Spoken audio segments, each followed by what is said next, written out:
So dito nga mga kalpa, ito nga pala yung update dito sa Honda Click 199 na ginawa nung tropa natin na si MF Works. So bali ito yung nakakabit ngayon sa kanya na pipe G-Racing pang NMAX. So nire-elbow na lang to, nire-repair.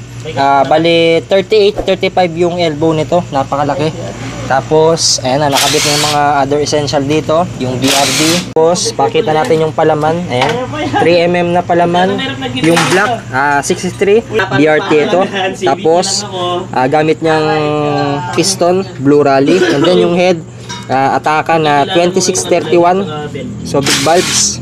Ito, dumating na rin yung Canada na throttle body. So budget meal lang din ito.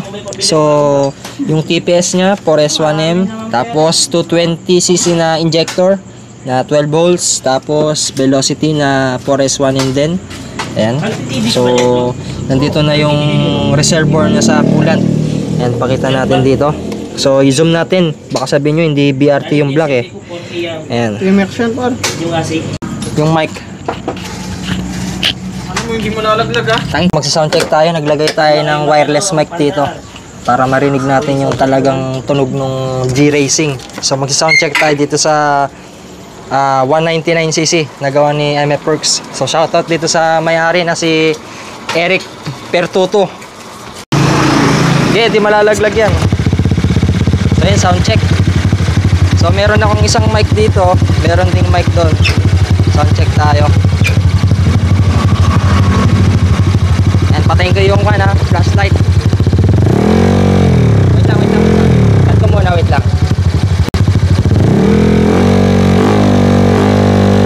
Solid. Ano ito, break-in pa lang kasi ito, kaya ganyan. Sasal lang ah.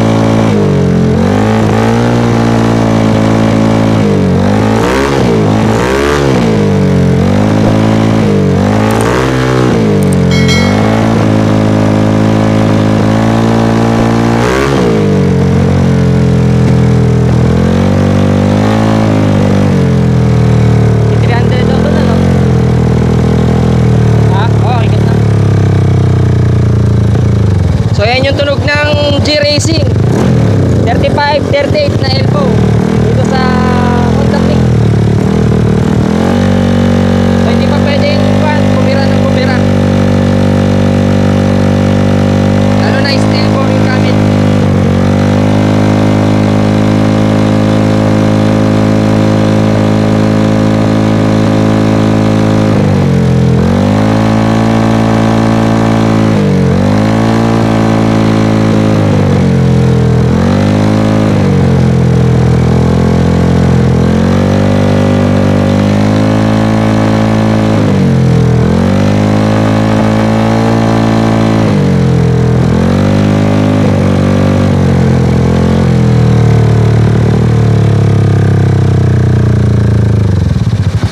Malakas to sa dyno na tol.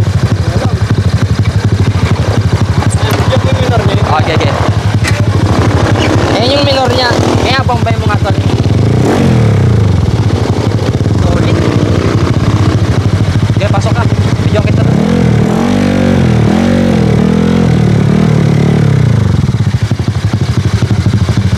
Tumadag yung look.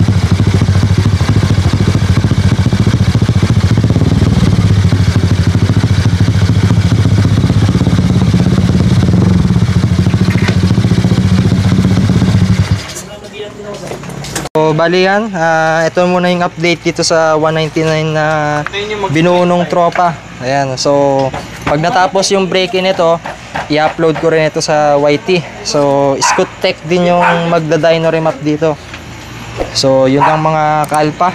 And PM nyo na lang si MF Works pag magpapagawa kayo. And shoutout sa mga tropa natin.